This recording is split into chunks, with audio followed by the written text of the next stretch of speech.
Sahabat UBTV rahimakumullah. Pada sesi ini saya akan menjawab beberapa pertanyaan yang sempat disampaikan kepada saya terkait dengan yang pertama adalah amalan-amalan apakah yang dianjurkan oleh Rasulullah SAW di bulan Muharram ini.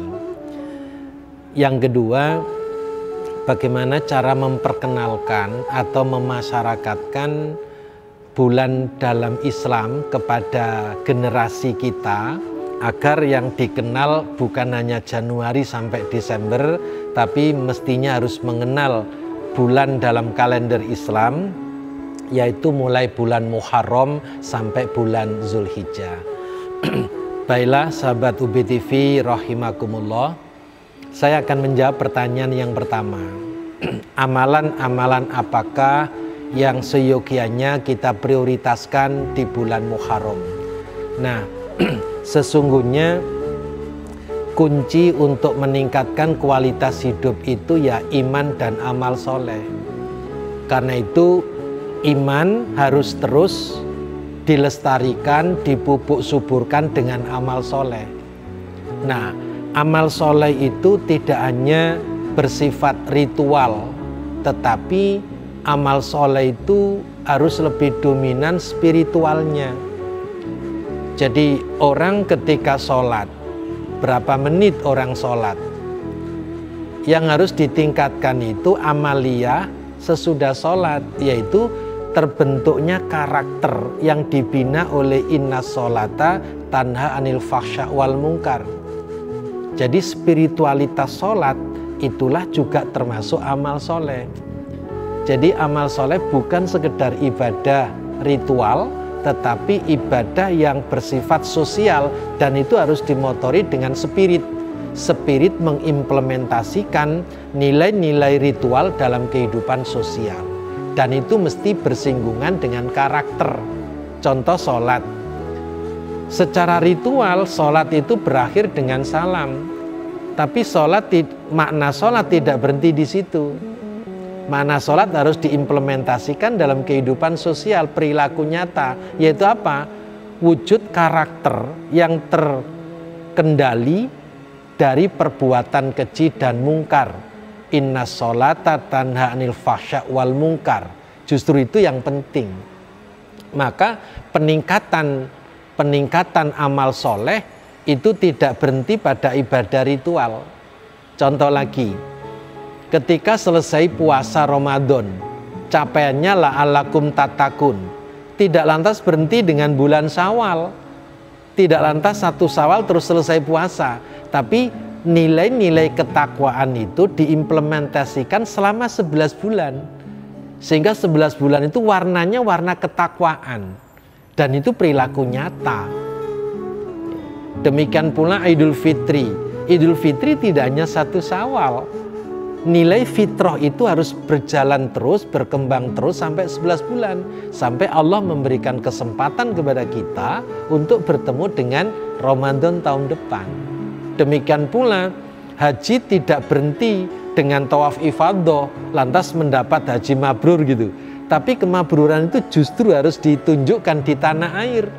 Rasulullah SAW pernah bersabda, tanda haji mabrur itu dua. Yang pertama, sepulang haji amaliannya semakin baik, dan sepulang haji peningkatan watak dermawannya semakin tinggi. Itulah yang harus dikembangkan terus sehingga kemabruran itu terimplementasi dalam perilaku sosial. Demikian pula amal-amal soleh yang lain. Itu secara umum bulan Muharram harus kita tingkatkan iman dengan amal soleh. Lebih dari itu ada amalan sunnah, misalnya puasa Asyura, puasa pada tanggal 10 Muharram, yang itu hadisnya sudah sangat populer dan alhamdulillah kita semuanya sudah sering mengamalkan itu. Nah, demikian pula Muharram itu juga bulan yang disucikan, ya. Karena itu kemuliaan bulan Muharram ini harus diisi dengan perilaku mulia, akhlakul karimah, karakter yang betul-betul menunjukkan karakter kemanusiaan. Karena apa? Di akhir zaman ini banyak orang tampilannya tampilan manusia, tapi karakternya karakter lain. Bisa karakter setan, bisa karakter binatang, bisa karakter-karakter yang lain. Nah, itulah jawaban saya tentang amalan-amalan apa yang sebaiknya kita lakukan selama bulan Muharram. Selanjutnya, terkait dengan upaya memperkenalkan atau memasyarakatkan kalender Islam kepada generasi Muslim yang akan datang, sesungguhnya bulan di sisi Allah, inna iddata indallahi, sesungguhnya bulan di sisi Allah itu bilangannya 12 bulan. Dan itu ditetapkan Allah sejak Allah menciptakan langit dan bumi. Sehingga apa? Sesungguhnya sebelum muncul bulan Januari sampai Desember, itu Allah sudah menetapkan bulan yang namanya bulan Muharram sampai bulan Zulhijjah. Dan itu terkait sekali dengan rukun Islam. Jadi rukun Islam itu runtut sekali, sistemik sekali. Karena itu ambil contoh bahwa bulan Zulhijjah, bulan haji, tidak mungkin mendahului bulan Ramadan.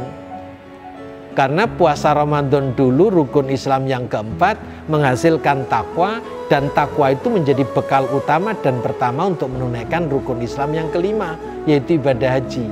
Karena itu sekali lagi, bilangan bulan di sisi Allah 12 bulan itu sangat sistemik, terutama sekali memperkenalkan bilangan bulan Hijriah, bulan Qamariyah kepada anak-anak usia dini. Ya, misalnya anak TK itu sudah dikenalkan dengan bulan Islam. Jangan dikenalkan terus dengan Januari. Itu silakan, karena sudah menjadi bagian yang tidak bisa dipisahkan dengan kehidupan kita. Tapi paling tidak kita mengenalkan. Dan mengenalkannya itu yang totalitas, jangan setengah hati. Dan kita harus bangga bahwa bulan Muharram sampai bulan Zulhijjah itu bulan yang diatur oleh Allah. Inna iddatasyuri indallah itsna asyara saron fi kitabillah. Dan itu tercantum dalam kitabnya Allah. Sudah ditentukan oleh Allah bersamaan dengan Allah menciptakan langit, bumi, dan isinya. Nah, mudah-mudahan jawaban saya dari dua pertanyaan ini bisa dipahami secara bijak, ya, sehingga mohon tidak sampai salah paham. Ya, bukan berarti kita menolak hari Minggu, tapi sebagai seorang Muslim kita mesti bijak bahwa lebih baik menggunakan kata Ahad daripada Minggu, karena kita punya hari sendiri, nama hari sendiri, daripada mempromosikan ya nama orang lain. Mending kita mempromosikan, memasyarakatkan nama hari kita sendiri dan nama bulan kita sendiri. Sungguh pun kita sudah terlanjur, sudah terbiasa menggunakan kata Januari, bulan Januari sampai Desember. Demikian yang dapat saya aturkan dalam kajian ini.